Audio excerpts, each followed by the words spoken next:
It was with much sadness that I received news last Thursday advising of the passing of Mrs Joyce Newton. Joyce led a full and giving life, a life claimed too early by the cruel ravages of motor neuron disease. Joyce, together with her husband and soulmate of 45 years, Greg, have been loyal friends and valued advisors of not just mine, but of many, many people, including many parliamentarians for many years. Joyce had a personal brand of commitment that always went well beyond what one would typically expect of the average person. But, Mr Speaker, there was nothing average about Joyce Newton. Whether in her professional career as a teacher at the Maleny State School, or later, when she really stepped up the pace after resigning from the Education Department, Joyce was always driven to go that extra mile. Her boundless energy and passionate commitment are legendary on the Sunshine Coast, especially in the community of Maleny.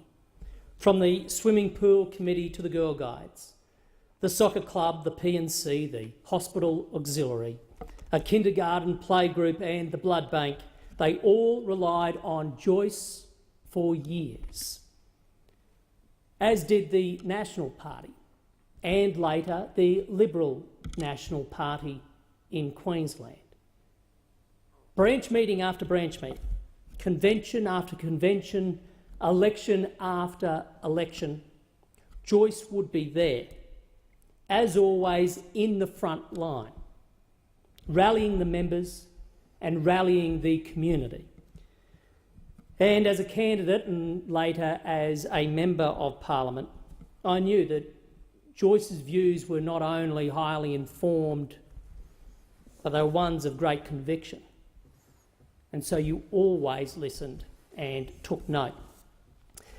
Mr Speaker, it was actually Joyce's husband, Greg, who I first met, and that's only about 8 years ago. Now, the last word you would use to describe Greg Newton would be soft. Greg's a tough bloke and has a hard exterior, a touch of wildness maybe, and he shoots straight, straighter than any dairy farmer I've ever met. I was delighted, therefore, when meeting Joyce, because Joyce Newton took no cheek from her husband Greg. And you could say that Joyce knew how to tame Greg, if you like, but not in a way that would quieten him, in a beautiful way, because Greg could still completely be himself. And to me, it reflected a love and devotion between Greg and Joyce that I have admired and I always will. And that devotion we saw more and more as that tragic condition took hold of Joyce.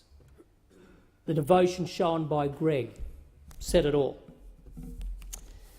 It was after more than 36 years of dedicated service to the cause of conservative politics in Queensland that Joyce was awarded honorary life membership by the LNP. And earlier this year, in recognition of a lifetime of tireless work in the Maleny community, she was awarded with the Medal of the Order of Australia, a sign of Joyce's selfless character. These awards delighted but humbled her.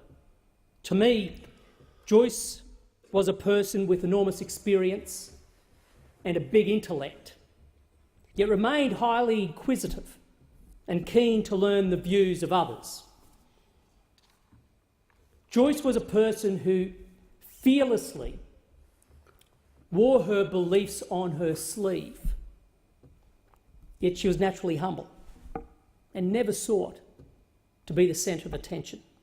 Joyce was a person who was good at organising, great at managing, yet was also prepared to selflessly do the hard work. And it's in that spirit, Mr Speaker, that I acknowledge the remarkable life of Joyce Ann Newton in this House today. it being 8 p.m.